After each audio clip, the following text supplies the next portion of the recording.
सुधीरदादांच्या माध्यमातून 90% विकास हा भाजपचाच केला आहे. 100% एक हाती सत्ता भाजपची. महानगरपालिकेवर भाजपचा झेंडा लागणार आणि महापौर भाजपचाच होणार. त्यामुळं भाजपच इथे विकास करू शकते, दुसरा पक्ष नाही. इथनं पुढे पण भाजपच्या सर्व सीटा आल्या तर विकास भरपूर प्रमाणात होईल.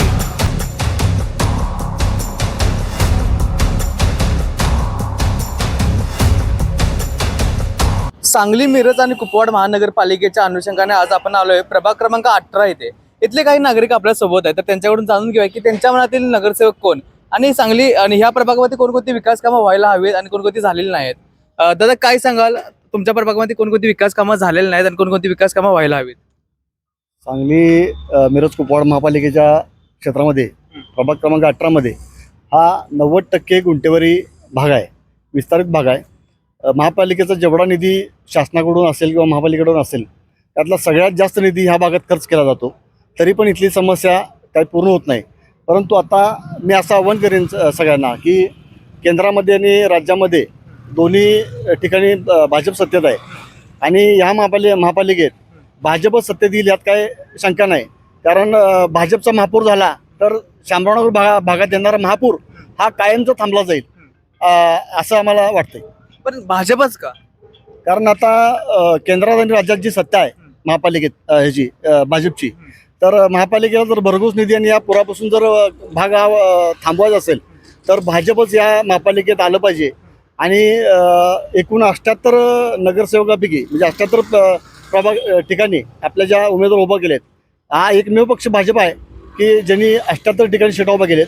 त्यामधील काल चंद्रकांतदादा पाटील यांनी सांगितलं की 50 ते 55 सीटा या महापालिकेत भाजपच्या येतील निवडून आणि त्यात काही शंका नाही. आणि सगळ्यात जास्त उमेदवारी देणारा हा पक्ष भाजपच आहे. बाकीच्या पक्षांना उमेदवारी सुद्धा मिळाली नाहीत, अशी परिस्थितीची निर्माण झालेली आहे. कुणी 20 दिलेत, कुणी 15 दिलेत, कुणी 10, कुणी 5 अशावर थांबलेत. आणि भाजपचं बघितलं की मुख्यमंत्री देवेंद्र फडणवीस साहेबांनी पक्षाची जी काही सुरुवात केली, 29 महापालिकेची जी काही प्रचार शुभारंभ केला तो सांगली शहरातून केला. आणि त्यामध्ये त्यांनी असं आश्वासन दिलं की सांगलीला पूरमुक्त करू आम्ही, सांगलीमध्ये कधीही पूर येणार नाही, फक्त तुम्ही सत्ता आमच्या हातात द्या. जर फडणवीस साहेबांना एवढा विश्वास आहे की सांगली महापालिका सत्ता भाजपची येईल तर 100% भाजपच्या लोक मागे राहतील असं आम्हाला विश्वास आहे. तुम्ही आता भाजपचं एक सगळं सांगितलं की सांगलीकडे भाजपचा कल वाढतोय, पण एकेकाळी काँग्रेसचा बालेकिल्ला मानलं जायचं सांगलीला, पण आता तसं चित्र दिसत नाही. याचं कारण काय बरं? कारण की आता या पॅनलच्या विरोधात जर बघितलं भाजप आणि अजित पवार गट असंही इथं एकमेकाच्या विरोधात उमेदवार उभा आहेत. त्या उमेदवारांच्याकडे जर बघितलं तर त्या सगळ्या पक्षाचा प्रवास करून आलेले उमेदवार आहेत.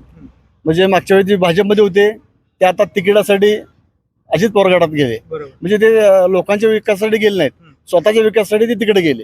मूळचा हा भाजपचाच बालेकिल्ला आहे, भाजपचाच बालेकिल्ला आहे. 3 टर्म इथं आमदार सुधीरदादा गाडगे हे निवडून आले. सुधीरदादांच्या माध्यमातून 90% विकास या शामरावनगर भागात विस्तारित भागात झालेला आहे.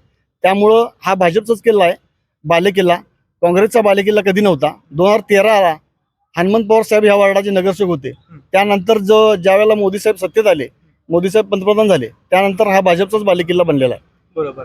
मग तुम्हाला काय वाटतं, येणाऱ्या काळात सांगली, मिरज, कुपवाड महानगरपालिकेवरती भाजपाचा झेंडा लागेल का? 100% एक हाती सत्ता भाजपचीच येईल, यात काही शंका नाही. आणि या प्रभागातल्या चारही उमेदवार भाजपचेच निवडून येतील. बरोबर. तर तुम्हाला काय वाटतं की येणाऱ्या काळात भाजपाचा झेंडा लागेल का महानगरपालिका? 100% महानगरपालिकेवर भाजपचा झेंडा लागणार आणि महापौर भाजपचाच होणार. एवढं कॉन्फिडन्स का बरं तुम्हाला? कॉन्फिडन्स म्हणजे आता आपल्या महापालिका क्षेत्रात जेवढी कामं केलेत तेवढी सगळी भाजपनंच केलेली आहेत. बाकीचे कुठलेही म्हणजे राष्ट्रवादी असू दे, शिवसेना असू दे, कुणीही कामं केली नाही आहेत. एवढी कामं केली. हा, बरोबर. तर तुमचं काय मत आहे यावरती? भाजप यायला भाजप यायला पाहिजे का बरं? भाजपच का? विकास कामं त्यांनी तर केल्यात ना रस्त्याची, त्यामुळे भाजपच यायला. बरोबर. तर हे तुम्ही एक भाजपाचे एक मला एक कार्यकर्ते वाटताय म्हणून तुम्ही भाजप म्हणताय, पण जनतेने का भाजपला निवडावं? आम्ही या भागातील पूरग्रस्त नागरिक आहे. ज्यावेळेला या पुराचं पाणी आमच्या घरात शिरलं, त्यावेळेला पाणी 7 ते 8 फूट घरात होतं. काँग्रेसच्या काळात काँग्रेसने आम्हाला 1000 रुपये 1500 रुपये म्हणजे मदत केली पुरात.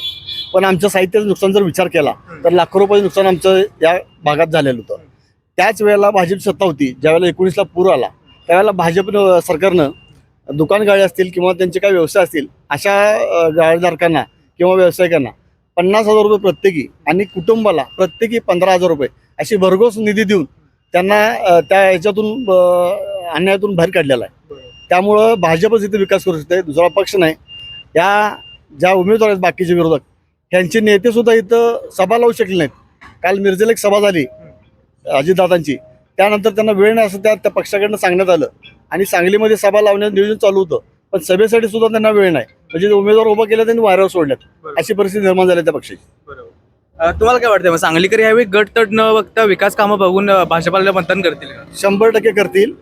चर्चा अशी आहे की मुस्लिम समाज मतदान इथं 8,000 आहे, 8,500 अशी चर्चा आहे, पण ओरिजिनल मुस्लिम समाज 5,500-6,000 मतदान आहे. पण त्यामध्ये लाडक्या बहिणीत जर आम्ही गणित घातलं तर या भागामध्ये 8,000 ते 8,500 लाडक्या बहिणीचा म्हणजे योजना लाभ घेणाऱ्या महिला या भागात आहेत आणि त्यामध्ये मुस्लिम सुद्धा जास्त प्रमाणात आहेत. असं नाही की भाजपनं मुस्लिम म्हणून त्यांना बाजूला ठेवलं, त्या सुद्धा लाडक्या बहिणीमध्ये समाविष्ट करून घेतलेल्या त्यांना सुद्धा त्या योजनेचा लाभ मिळतोय. लाडक्या बहिणीचं तुम्ही आता मला सांगितलं, तर लाडक्या बहिणी लाडक्या भावांना साथ देतील का? 100% देतील. इथंच नाही तर महाराष्ट्रात सगळीकडे देतील. तर तुम्हाला काय वाटतं एकंदरीत भाजपच येणार इथं आपल्या इथं. लाडक्या बहिणी, आता दादा बोलले की लाडक्या बहिणी, तर लाडक्या बहिणी लाडक्या भावांना साथ देतील का? 100% देणार. तर तुम्हाला काय वाटतंय? 100% साथ देणार. आणि दुसरी गोष्ट म्हणजे आमच्या भागात हिंदू मुस्लिम समाज असं काही सुद्धा जातीवाद नाही आहे, त्यामुळे आम्हाला भाजपलाच मतदान होणार, मुसलमानांच्या लोकांचं पण. खात्री आहे तुम्हाला? 100%.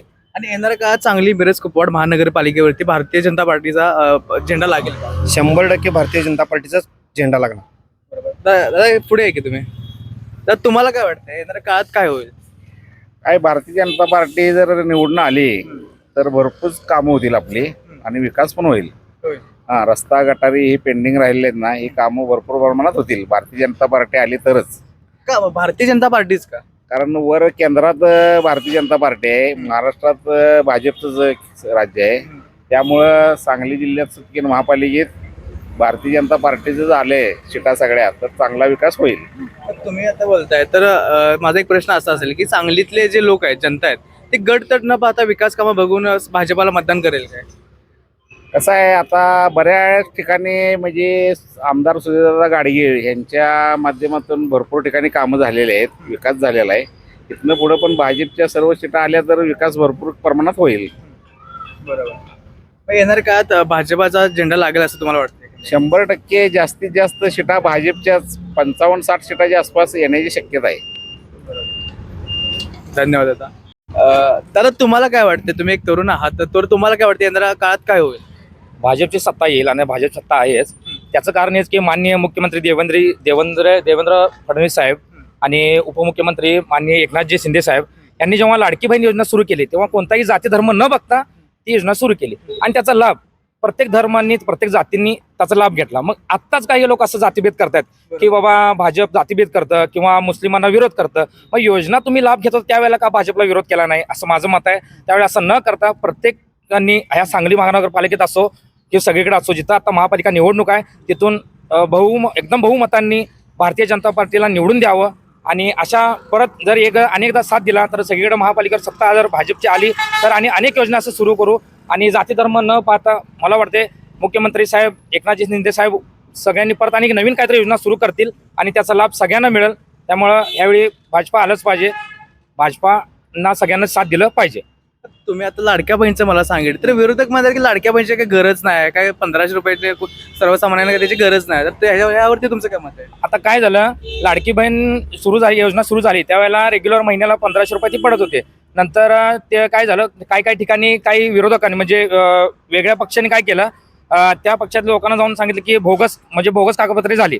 लाडकी बहीण योजना एका व्यक्तीच्या नावावर 10 जण केले. त्यामुळे असं न होता प्रत्येकाला एका घरात व्यवस्थित योजना ते लाभ मिळावा म्हणून त्यांनी काय केलं, KYC सुरू करून घ्या, आधार कार्डने KYC सुरू करून घ्या, जेणेकरून हे लाडकी बहीण योजना 1500चं आम्ही 2500 करू, भविष्यात 3000ही करू, तर तुम्हाला ते लाभ घेण्यासाठी KYC सुरू करा. तेव्हा थोडे दिवस त्याला थांबलं, ते योजना थांबल्यामुळे लोकांना त्याचा गैरसमज झाला, हे असं बंदच पडणार आहे, कारण विरोधकांनी तसं चर्चाच केली.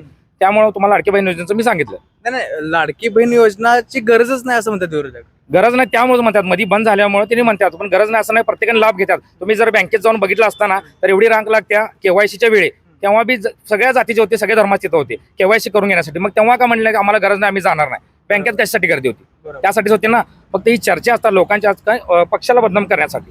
पण भारतीय जनता पार्टी खरंच कोणताही धर्म आणि जाती भेद करत नाही. तुम्हाला काय वाटतं येणाऱ्या काळात सांगलीकर गट तट न पाहता विकास कामं पाहतील का? 100%. आता सध्या सुद्धा तुम्ही आता इकडे आता हे बाईट घेताय सगळे घेऊन बघा, खरोखर गटतट न बघता भारतीय जनता पार्टीच्या मागं प्रत्येक सांगलीकर उभे आहेत आणि भारतीय जनता पार्टी खरोखर महापालिकेवर सत्ता येणार, त्यात काय वाद नाही. धन्यवाद दादा. आणखी काय बोलणार आहे?